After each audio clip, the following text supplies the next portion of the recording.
Assalamualaikum warahmatullahi wabarakatuh.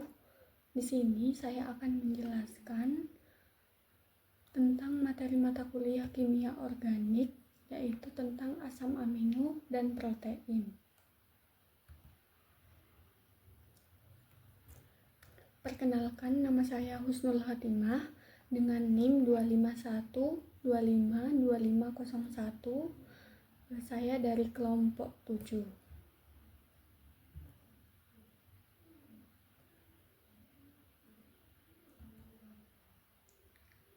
Asam amino ini merupakan molekul organik yang berperan penting untuk menyusun protein.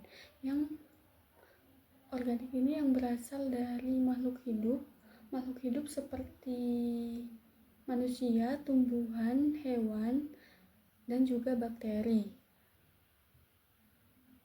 Fungsi asam amino ini untuk membentuk protein yang dimana untuk membentuk struktur tubuh, metabolisme, dan juga daya tahan tubuh. Dalam asam amino, berikut bagian dari asam amino, yaitu ada gugus amino, ada gugus karboksil, ada atom hidrogen, dan juga rantai samping. Yang dimana rantai samping ini dapat berubah, dan juga rantai samping atau gugus R ini yang dapat membedakan asam amino satu dengan asam amino yang lain. Jadi dalam asam amino itu terdapat 20 jenis asam amino yang dibagi menjadi beberapa bagian, yaitu seperti esensial, non-esensial, dan juga berdasarkan sifat rantainya seperti non-polar, polar, bersifat asam, dan juga basa. Sehingga strukturnya sama, tetapi yang membedakan hanya gugus R-nya ini.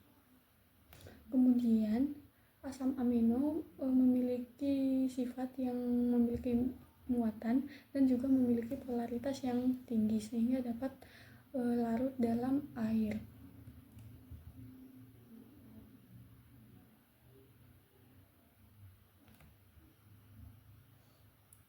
Kemudian jenis-jenis asam amino dibagi menjadi beberapa bagian. Yang pertama berdasarkan sifat gugusnya. Sifat yang pertama ada gugus R, nonpolar atau hidrofobik, yang dimana hidrofobik ini takut air, tidak suka air, jadi tidak dapat larut dalam air. Contohnya ada hidrogen, metil, alkil. Alkil ini seperti metil, etil, propil, dan lain sebagainya. Dan cincin aromatik seperti benzena, fenol, dan indol. Contoh dari asam amino yang tidak larut dalam air yaitu ada glisin, alanin, prolin, valin, leusin, isoleusin, metionin, fenilalanin, tirosin, dan triptofan. Yang dimana 3 huruf ini merupakan simbolnya, sedangkan yang ini merupakan kode. Jadi strukturnya sama. Dalam amino ini ada gugus amino, gugus karboksilat, dan juga atom H, dan juga gugus R, yang dimana gugus R berubah. Dalam glisin ini gugus R-nya merupakan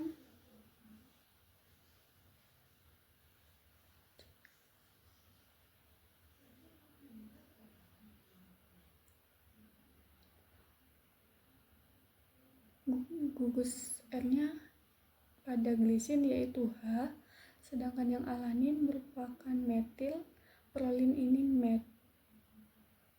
metil, yang prolin cincin fenol. Cincin fenol ini yang berikatan dengan N, dengan nitrogen. Sedangkan valin ini metil, yang leusin metil, gugus R-nya isoleusin, metil, dan metionin, metil, dan 3 ini merupakan cincin. Yang ini maaf untuk cincin benzena, yaitu berikatan memiliki 6 segi 6, sedangkan yang cincin fenol itu berikatan dengan OH dan indol berikatan dengan N. Kemudian yang kedua yaitu gugus netral atau bersifat polar atau hidrolifik, sebaliknya dari hidrofobik, yang dimana hidrofobik takut air, sedangkan hidrolifik itu suka air, sehingga dapat mudah sekali larut dalam air dan biasanya berada di luar bagian protein sehingga dapat berinteraksi langsung dengan tubuh. Dan pada gugus polar yang netral ini memiliki atom oksigen, sulfur, dan juga nitrogen yang membentuk ikatan hidrogen seperti gugus hidroksil, CH2OH, tiol, CH2SH, atau amida, CH2CONH2. Contohnya yaitu ada serin, treonin, sistein, asparagin, dan glutamin. Yang dimana serin ini merupakan gugus hidroksil karena ada OH-nya di sini. Jadi sini CH, kemudian CH, di sini CH2 dan OH merupakan gugus hidroksil. Sedangkan yang treonin CH-OH merupakan gugus hidroksil dan sistein merupakan gugus tiol karena di sini CH2 dan SH. Kemudian asparagin ini amida karena di sini CH2, CO, ini CO-nya, dan NH2 disebut gugus amida, dan glutamin merupakan gugus amida juga. Yang ketiga yaitu gugus yang bermuatan negatif atau asam. Jenis asam amino yang ini karena gugus karboksil ini dalam asam amino bersifat basa itu karena gugus karboksilnya ini melepaskan proton H ke dalam larutan sehingga dapat meningkatkan konsentrasi ion hidrogen H+ dan dapat menyebabkan larutan menjadi asam. Contohnya seperti larutan Pocari dengan gugus karboksil. Jadi gugus karboksil ini kan gugusnya COOH. Nah, hanya ini diberikan kepada larutan Pocari sehingga larutan Pocari ini menjadi rasanya asam. Sedangkan yang gugus karboksil ini menjadi bermuatan negatif karena hanya sudah diberikan kepada si Pocarinya. Contohnya yaitu ada aspartat dan glutamat. Sedangkan yang gugus bermuatan positif atau basa yaitu gugus asam amino ini bersifat basa karena ia menerima proton dari gugus karboksil sehingga dapat mengurangi konsentrasi ion sehingga rasanya menjadi lebih basa. Contohnya ada lisin, histidin, dan juga arginin. Selanjutnya berdasarkan kemampuan tubuh. Yang pertama ada esensial dan non-esensial. Yang esensial ini yaitu yang tidak dapat disintesis langsung oleh tubuh sehingga memerlukan makanan seperti daging, ikan, telur, dan lain sebagainya. Sedangkan yang asam amino non esensial ini dapat disintesis langsung oleh tubuh sehingga tidak memerlukan bantuan dari makanan. Contohnya yang asam amino esensial ada histidin, isoleucin, leucin, lisin, metionin, fenilalanin, treonin, triptofan, dan valin. Dan asam amino non esensial contohnya ada alanin, arginin, asparagin, asam aspartat, sistein, asam glutamik, glutamin, glisin, prolin, serin, dan tirosin, sehingga jumlah asam amino lengkap terdapat 20 jenis. Selanjutnya yang protein. Protein ini merupakan zat gizi yang utama yang dibutuhkan di dalam tubuh untuk membantu pertumbuhan seperti pertumbuhan rambut, kuku, dan lain sebagainya. Dan juga dapat menjaga fungsi tubuh seperti membantu proses kerja dari hormon, enzim, dan juga dapat membantu metabolisme tubuh serta daya tahan tubuh. Jadi protein ini dibentuk karena dari susunan asam amino yang melalui ikatan peptida. Contohnya ketika asam amino ini merupakan contohnya itu diibaratkan seperti batu bata, kemudian protein ini rumahnya. Jadi untuk membentuk rumah diperlukan batu bata yang disusun. Nah, untuk menyusun batu bata ini diperlukan semen. Nah, semen ini ibaratkan ikatan peptida, yaitu untuk menyusun asam amino sehingga dapat membentuk protein.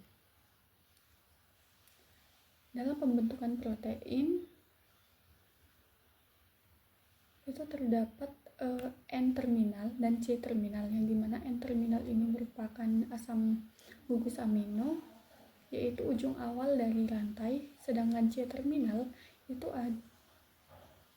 gugus karboksil yang terdapat di ujung akhir rantai.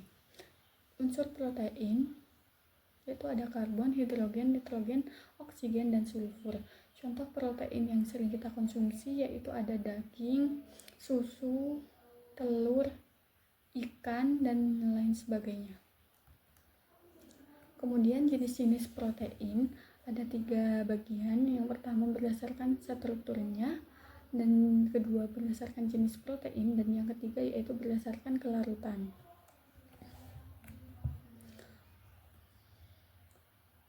Jenis-jenis protein. Yang pertama berdasarkan struktur protein. Yang pertama ada struktur primer.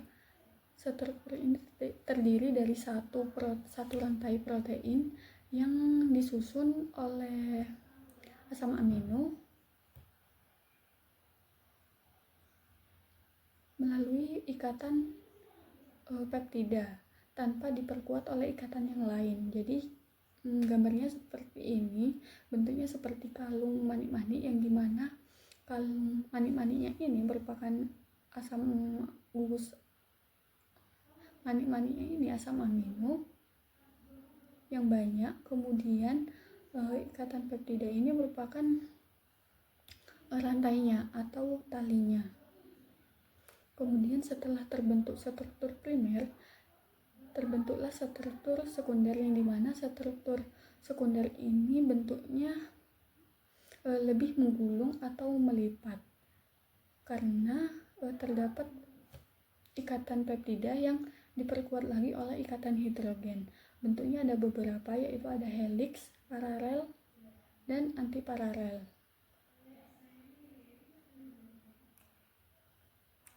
Yang dimana helix ini bentuknya seperti pegas seperti ini. Kemudian paralel ini dua rantai yang jalannya itu tidak searah. Kalau yang paralel itu jalannya searah, dua rantai yang jalannya searah, maka disebut paralel. Sedangkan yang antiparalel itu jalannya tidak searah atau berlawanan, sehingga disebut antiparalel.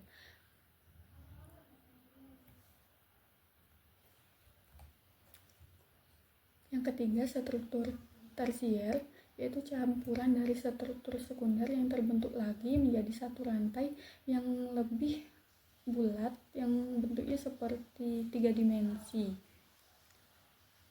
Nah, ikatan yang membentuk pada struktur tersier ini ada ikatan hidrogen, ikatan ionik dan juga hidrofobik, dan juga ada ikatan disulfida. Ikatan hidrofobik ini yang tidak larut dalam air. Yang keempat ada struktur kuartener. Bagian ini terdiri dari 2 atau lebih protein yang memiliki struktur tersier.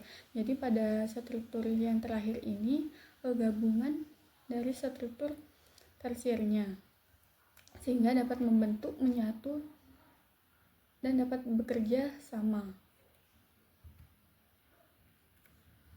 Berdasarkan bentuk proteinnya, yang pertama ada protein fibrillar atau skleroprotein berupa paralel single axis yang tidak dapat larut dalam air tetapi dapat larut dalam larutan garam. Contohnya yaitu ada kolagen, rambut, kuku, dan juga kulit, yang dimana pada bentuk protein fibrillar ini bentuknya memanjang dan serabut atau serat. Kemudian yang protein globular bentuknya lebih spiral atau membulat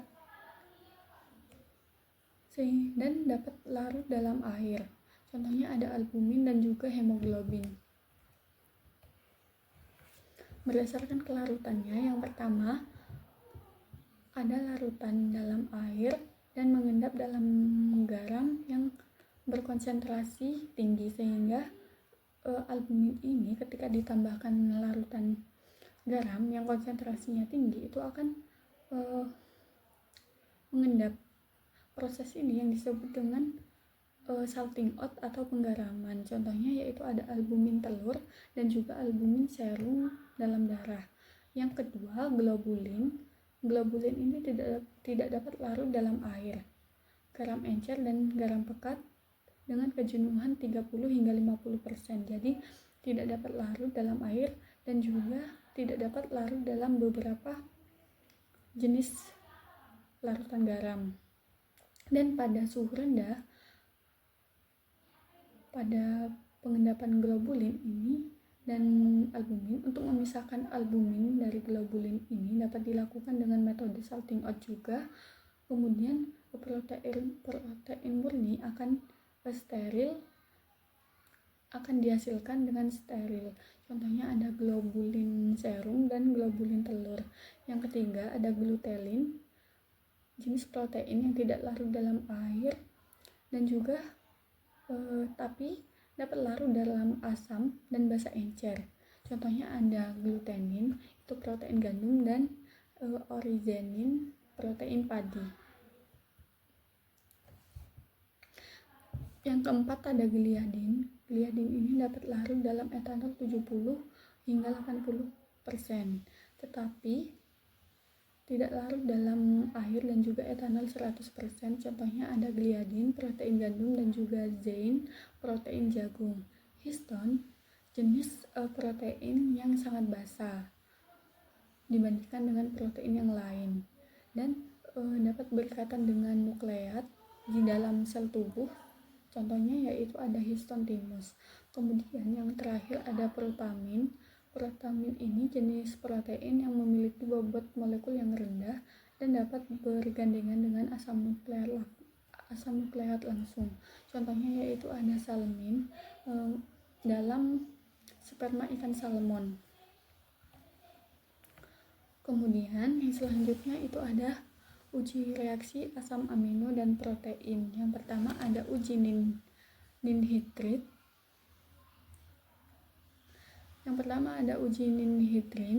Uji ini yang paling umum dilakukan dalam uji reaksi asam amino dan protein, karena dapat mengubah asam amino ini menjadi aldehid, yaitu adanya protein dan asam amino ditunjukkan hasilnya positif berwarna biru keunguan. Contoh yang kedua itu ada uji Milon.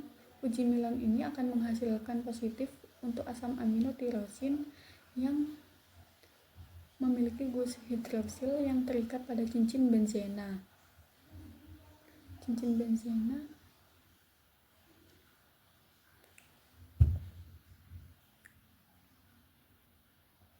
Protein komponen tirosin akan menghasilkan presipitasi berwarna putih, kemudian berwarna merah jika dipanaskan. Kemudian yaitu yang keempat, uji Biuret.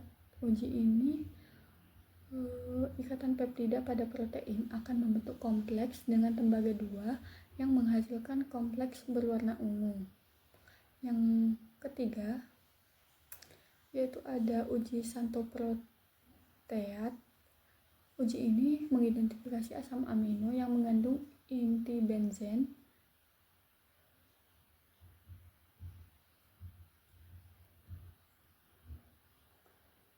hasilnya positif pada uji Santoproteat dan akan menghasilkan produk berwarna kuning.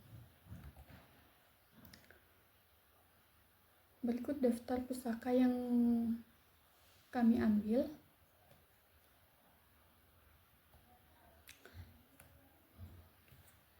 Baik, mungkin itu saja yang bisa saya sampaikan. Kurang lebihnya saya mohon maaf. Terima kasih. Wassalamualaikum warahmatullahi wabarakatuh.